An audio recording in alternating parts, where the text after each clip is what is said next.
Hi everyone, my name is Alvin. I'm based in Singapore. Very nice to meet all of you.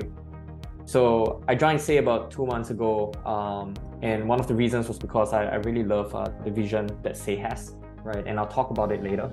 But more on myself, I came from a long background in Web 2. I was at LinkedIn. So if any of you use the social media platform before, I was at LinkedIn for 9 years. First doing sales, and after that made a career transition to do data analytics. Right, so very familiar with how data and social media actually works, and I made my entry into Web3 in 2020. So this was when I joined Binance first in analytics, and after that moved over to lead the ecosystem growth at BNB Chain for 1.5 years. From there, really fell in love with DeFi and Web3 and how this whole movement of decentralization and how it can empower users, right? Bringing, again, the power and the control of the assets back to the users. I was fascinated by all of this, and that continues my Web3 journey into Say. So now, what is Say? Let me share my screen a little, because we prepared a short presentation here. Cool. So you guys should be able to see my screen, right? Building on Say why and how to get started. Essentially, let me go to the next slide. Yep. Now, the fundamental core thesis that Say has, right, is really down to just one thesis itself. And that is the fundamental use case of blockchains is the ability to exchange digital assets. Right. So when you think about, say, all right, the simple ones like Uniswap, right, DYDX and so on, many of these are very central towards trading, so that's easy to understand. But when you look at all the other Web3 dApps, right, for example, Steppen, Axie Infinity and so on, or even Blur, right, many of these, they may seem like a game or social app, but what is central to this and where the Web3 component is actually in the marketplace itself. Right. In fact, if you talk to most GameFi projects, right, most of the GameFi or gaming transactions and activities are happening off-chain. But the main part that is on-chain is again the marketplace for the in-game assets, right? Whether it's like shoes for NFTs, shoes for Steppen, or whether it's like the trading card games where you have the trading cards trading. Like this actually forms the bulk of what Web3 apps are. Right. So again, the fundamental use case of blockchains really is about the ability to trade, right? To own and exchange these digital assets. And again, if you think back about why Web3, it is again the ability to own this, right, without any kind of custodial service. And the freedom to own comes with the freedom to trade these assets. So the whole experience of how you own and trade these assets is pivotal into why Web3, right? And what we want to do here is to become the super highway for trading activities, right, across any kind of digital asset trading. So, obviously, like we are thinking in terms of, we want to be the Amazon, the NASDAQ equivalents when it comes to trading in Web3. So we do want to become the best infrastructure, the best L1 for any kind of digital asset exchange and trading. That is the Say vision. Now, how do we do that, right? Obviously, this won't be the first time that any chain or Web3 project is thinking about this. The issue today, right, is if you go to, I don't know, any EVM chains and so on, you realize there is many problems there. For example, block times will be 3 seconds, it takes long. There could be negative MEV that is harmful to users. So when you think about all these kind of problems that comes with Web3 trading today, right, it is still not the ideal situation where user experience is good in terms of trading. So we do want to build it, and how we're doing it, right, is through different things, different dimensions to trading itself. And the most important one here is, of course, speed, right? Say is the fastest layer 1 blockchain today, right? We're talking about time to finality of 400 milliseconds, and that's really fast, right? In fact, it is the fastest out there when you look at all the other blockchains. I think most blockchains today have a time to finality of above 1 second. Some are just slightly below 1 second, and we are the fastest at 400 milliseconds. And this is actually pretty consistent. We have launched mainnet about 2 weeks ago. And from then till now, we have been averaging, I think, around 380, 390 milliseconds. So it's also maintaining at a very stable rate. we can go up to 20,000 transactions per second. And again, we're seeing pretty high throughput, and that is maintaining pretty well as well.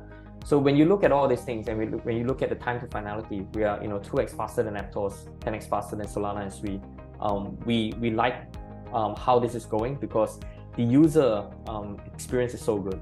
If you haven't tried it, urge all of you to try it, right? I've been, for example, making transactions, sending, Say or tokens on Say to other people. Like, it's really fast. The moment you click it, right, and the next moment it turns green, right? It's been sent. So urge all of you to try the experience on Say itself. Now, how do we achieve this fast speed, right? It's down to what we call the twin turbo consensus. So one part of the twin turbo consensus is really powered by what we call the intelligent block propagation.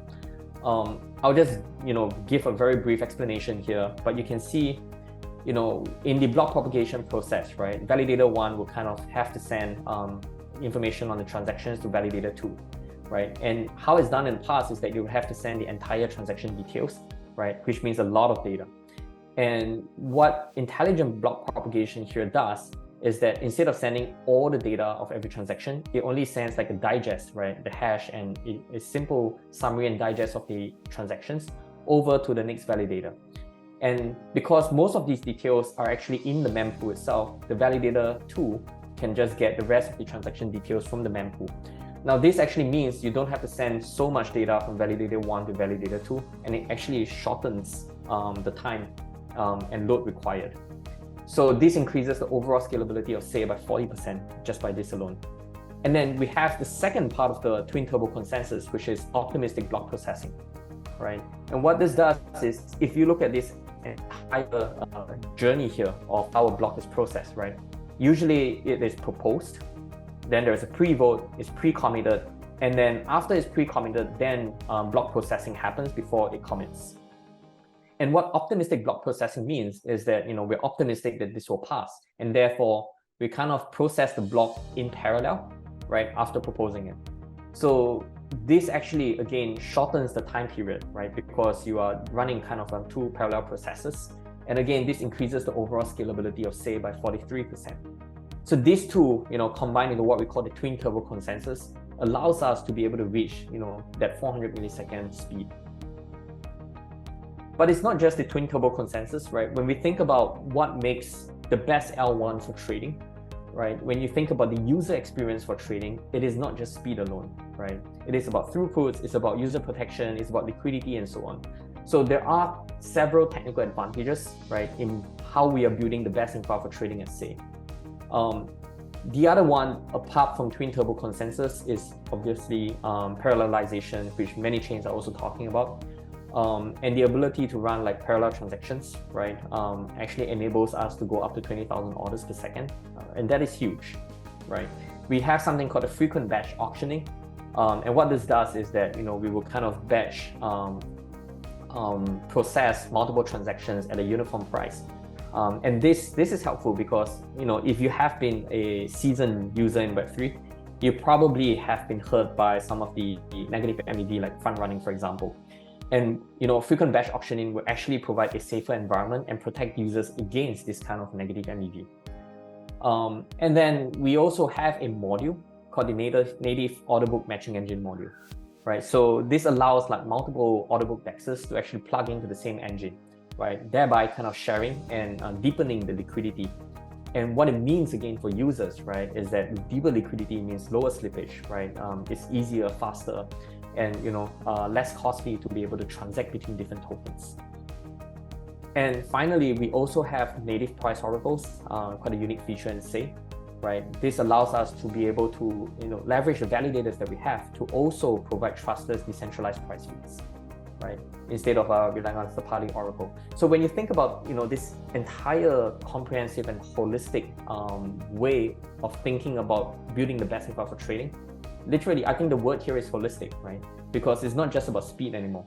It is also about user protection. It's about deeper liquidity. It's about, decentralized price oracles. And this holistic approach, I believe, is the way we will reach the true north of becoming that best L1 for trading. So who is doing this? This question has come up many times, so I thought I'll address it here as well. We have a team that comes from very established companies out there. You see here, like most of them are, very experienced, either Web3 or Web2 tech companies. We have two co-founders. One of them is Jay, right? So Jay himself, our CTO, comes from Robinhood. And the great thing about that is, you got to understand, we're not just benchmarking what, speed and experience of trading is to current Web3 trading experiences. We're actually benchmarking it to the best that we have today with the likes of Robinhood and so on.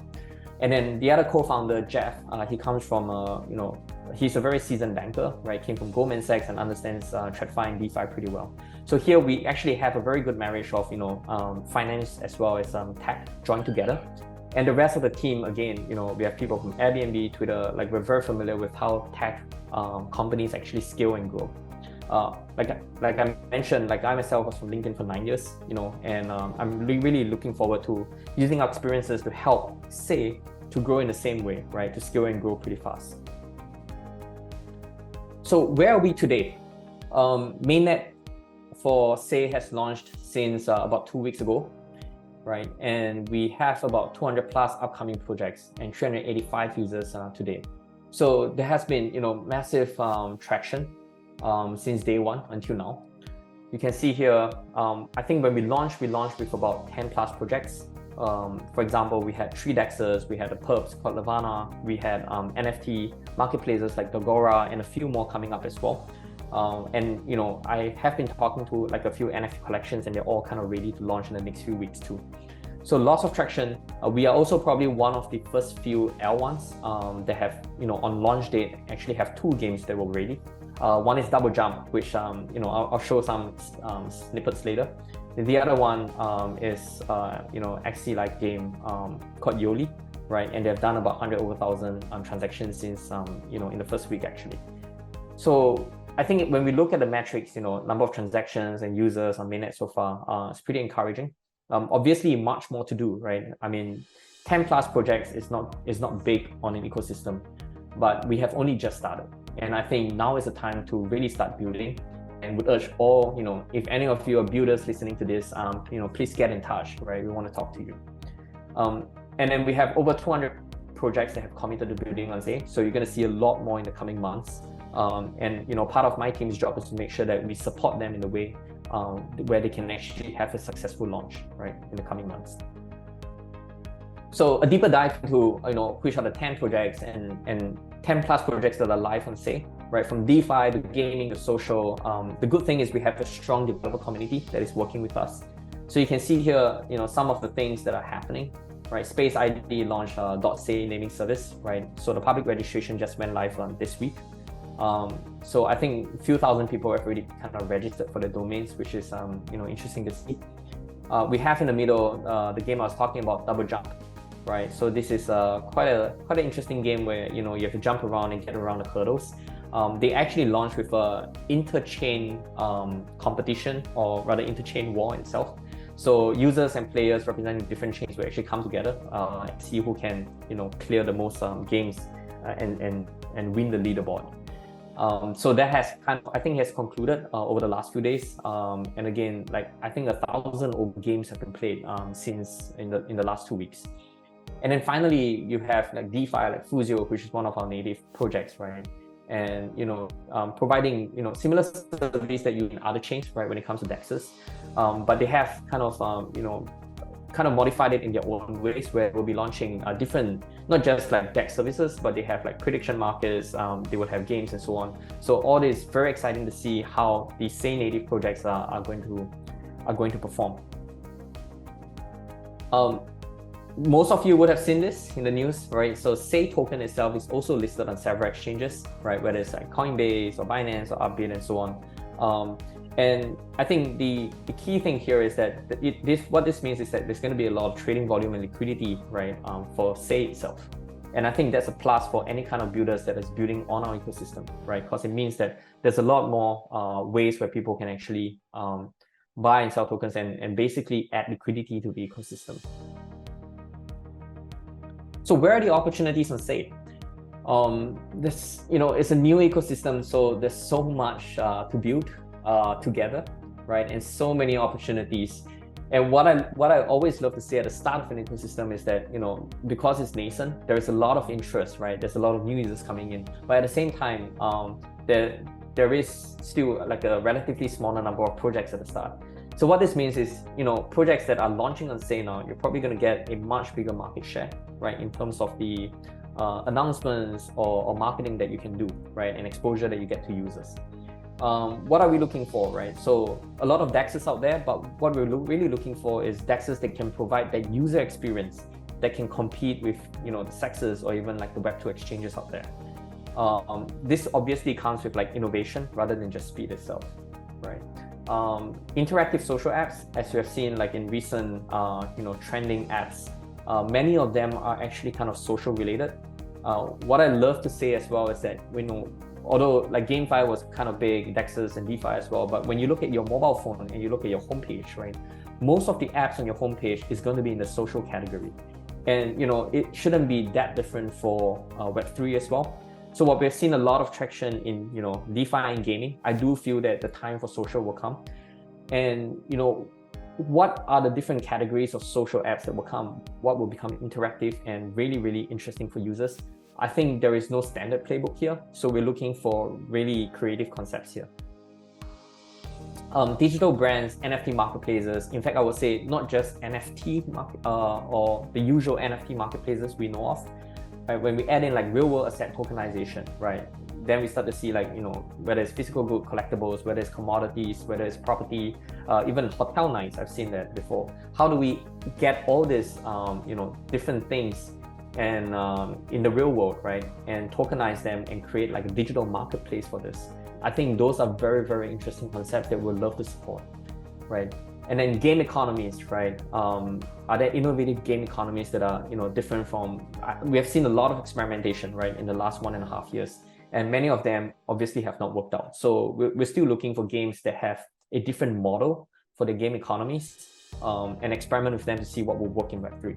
Right. And then finally, you know, liquid staking, and there's so much more categories, to be honest. I can't name them all. But essentially, when we think about what kind of projects, especially we will give like heavy support, is really down to two things. One is, you know, the founding team is strong, right?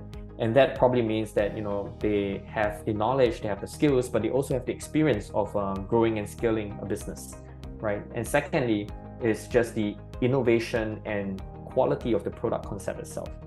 So the founding team and the product concept, I think these are the two things, you know, that we'll be looking out for. We are looking out for projects and we mean it. So you can see here, we have organized quite a few like hackathons or events and initiatives, right, to try to get to know the builders out there. In Singapore itself, next week, actually, we are having an in-person meeting for anyone in Singapore, right? This is actually the demo day for the Say and AliCloud and Builds in Singapore Hackathon. We're doing this with MoDAO and BuilderDAO as well. So you can see here, you know, 100,000 worth of total prize pool. So any of you builders out there, again, if you are keen to build on Say, do submit your applications, right? Which is ending pretty soon. But apart from that, even in other parts of the world, like Tokyo, we are holding a Tokyo Web3 Summer Hackathon. In the US and Bay Area, we're doing one with One Piece Labs, and there are several tracks there where we've seen pretty interesting projects. I think there was an AI hackathon track as well. We saw quite a few, you know, different GPT kind of projects, which are pretty interesting, right? So please, you know, if you have any kind of innovative concepts or projects you're thinking of building on a new chain, do get in touch with us or apply for one of these hackathons. Yep. So I'll end off here by saying that, you know, it's a new ecosystem. There's lots of liquidity in the sexes and trading volumes as well, which is good. So really, this new ecosystem is very welcoming and waiting for you to join us. So if you have a great business idea or a great project idea, get in touch with us. Thank you. So now when we have all this wealth of knowledge at our fingertips, I think this time to delve deeper into the detail and explore the nuances on how Say can reshape the Web3 industry as we know it. So I want the first question is that collaboration and partnership are very essential in the blockchain space. And you already have more than 20 200 projects in your ecosystem. So how does say foster collaboration among different projects and a stakeholder within your ecosystem? Yeah, I think when you join the Say ecosystem, one thing you realize is that there's a great culture around it where people here are pretty friendly, not just with the core team, but actually with the Say ecosystem builders. One of the first things we do is we actually kind of help you to join our TG community, and a lot of people will be saying hi to you. Don't be surprised if people just reach out via DMs to say how can we work together. And if you look at what's happening in terms of like the Twitter announcements and so on, you see wallets like Fin Wallet, right, doing a lot of like co-announcements with projects that are launching on Say. So whether it's from if you look at infra and the other projects, right, on the infra side you have like Fin and Compass wallets, you have Flipside Crypto, who is our analytics partners, and there's a whole list of infra projects. And then on the gaming launchpads and the DeFi projects as well, you start to see like there's really a lot of these like joint collaborations, joint marketing, even joint product integrations that are actually happening. So we do facilitate from the core team itself, from the foundation team, we do facilitate a lot of these connections. And given that it's a very young and nascent ecosystem, actually most of the founders are quite willing to collaborate. Thank you so much. And let's come to the second one. So could you elaborate on how any upcoming development or feature within the Say ecosystem that may further enhance its support for Web3 gaming, Web3 project, especially in DeFi? Okay. So basically what developments in Say, right, that can actually help support the DeFi projects. There's a lot going on, right? So one is we are getting more and more builders to kind of build different kinds of DeFi primitives. So for example, today we still don't have a lending protocol, but we actually have a few that's going to build and launch pretty soon. So once all these DeFi primitives are in, we can start to build like Legos on top of them, right? So this would benefit the DeFi projects. The second one is, we're working on initiatives to actually help the DeFi projects in different ways. An example here is the Liquidity Alliance. So we did roll that out, I think 2 months back, where we got like a few market makers or liquidity providers that is actually willing to come together, right, and provide liquidity to some of the DeFi projects.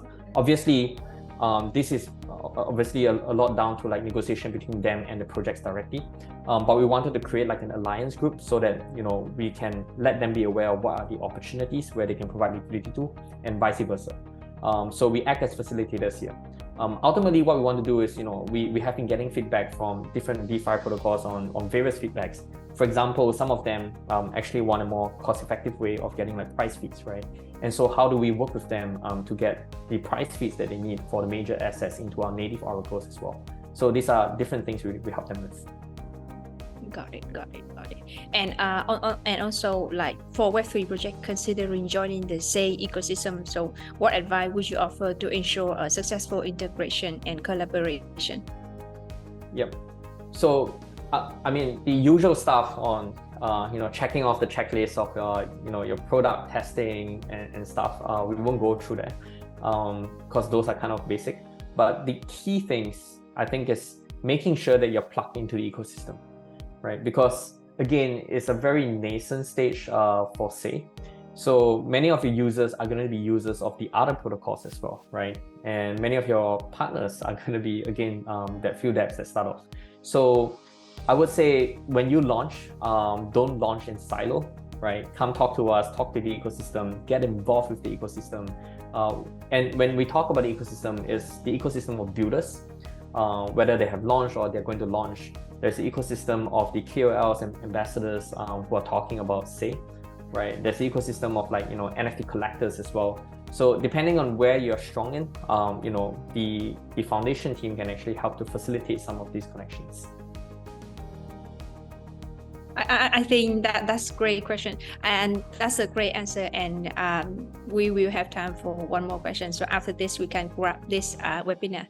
So the last one, so how do you envision the future of Web3 project, especially in DeFi? And what is the role? How do you plan to stay at the forefront of these developments, especially in DeFi for Say? Yeah. That's a very big topic. Yeah. Speaking of DeFi, I mean, so many things can happen, right? Part of it will be influenced by, you know, what is happening in like regulations and compliance and so on. I think we're definitely, while staying true to this notion of decentralization and, you know, freedom of assets, I think we will also probably start to see like more kind of compliance and KYC coming in to protect the users. And they don't have to be contradictory. I think we have to find a way where this actually complement and lead to a safer environment for users. And then, but the biggest part for me, I think, is, you know, the innovations in DeFi, for example, like, you know, the swap models, the algos, those will continue to innovate, right? But the big one for me is the assets, right? Today, most of the trading itself is still on digital assets that have been kind of native to crypto. But when we think about trading volumes, right, and what will really bring like the next trading volume, it's going to be one, you know, probably it's going to be real world assets coming in, right? Whether it's property, whether it's commodities, there's so much, right? Even down to, like I said, hotel nights, right? What if you could own, you know, 2 nights in Maldives and actually be able to gift it as an NFT or be able to sell it to someone else, rather than being at the mercy of the hotel if you can't make it. Obviously, there's going to be a lot of legal challenges and stuff that comes with this. But when we can start to bring in, you know, other assets into the ecosystem, you can imagine the amount of trading volume and the amount of users that's going to enter Web3 is going to grow not just by 1 or 2x, it's going to grow by 10 to 100x, right? So I think where the assets are coming from, right? What kind of assets we can actually successfully tokenize into the Web3 world, that will be a big part of dictating, you know, how DeFi will innovate.